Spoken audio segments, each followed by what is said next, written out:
Hi, my name is Anna Pavla, and I am currently a student here at UAA and enrolled in the dental assisting program. And this is our first video project in dental radiography class, and it'll be focused on x ray production. So, the first part I wanted to introduce were parts of the x ray machine, just before we get into the components of the inner parts of the tube head. So right here is the control unit, and this is where you turn on and off the x-ray machine. Horizontal arm, articulating arm to better help you, and including the yoke to better help you with movement in the operatory, just so you don't have to move your patient around so much, and that also reassures them that they have to stay still for better x-rays to be exposed. And then right here is a part of the vertical angulation that you fix, just so you open those contacts or the right contacts, and so you get the anatomy that you need based on which part of the teeth that you want. And then right here to the right of it is an example of a full mouth series, but placed vertically just so that I could have room in the picture. And then the components of the x-ray machine. First of all, the picture to the right over here with the green this is a picture of the tube head, and then within the tube head, on in the green portion is insulating oil, and that helps with conduction of heat, and so that heat and x-rays are not allowed to exit the tube within itself.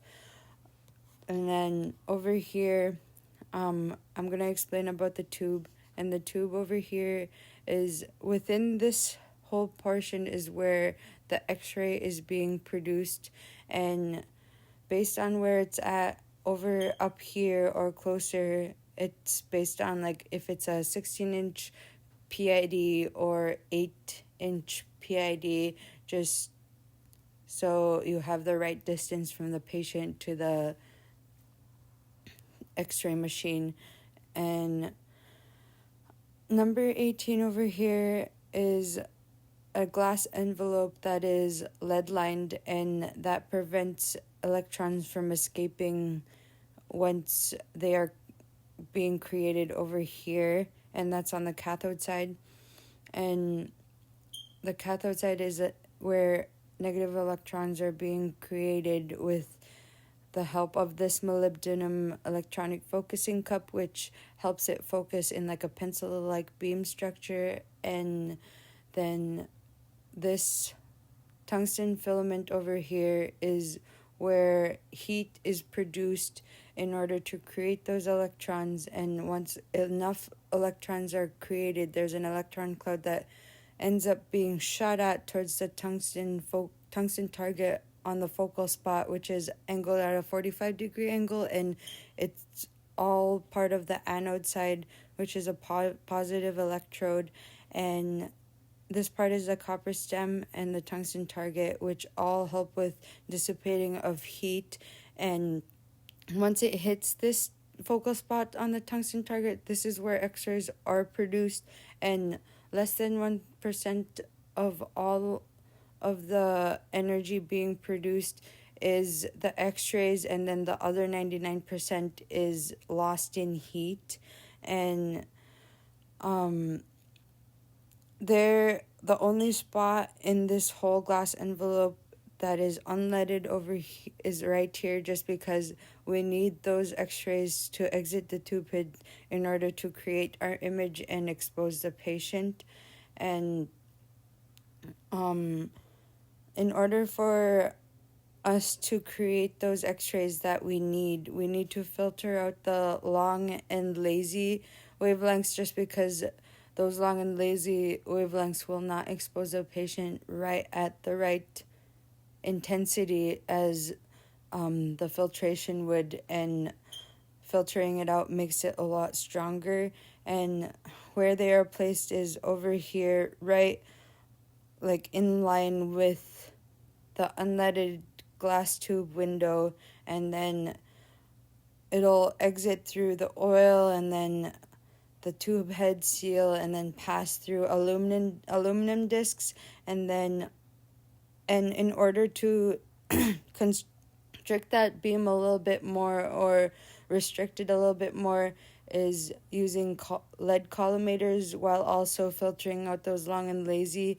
And right here is a PAD, and once that X-ray beam is produced, it exits in through the discs, past the collimators, just within the length that it provides, and that helps that X-ray beam go directly towards the sensor wherever you have it placed, and that creates your image. And don't forget to change your settings based on the patient, because this is really important, since if you have a child, if you have an adult sitting in your chair and you put them with child settings, your images are going to be super bright because you didn't have the right amount of intensity to break through those thicker bones or thicker structures. And usually time exposure is usually lessened based on adult and kids. The KV and the MA are usually never changed.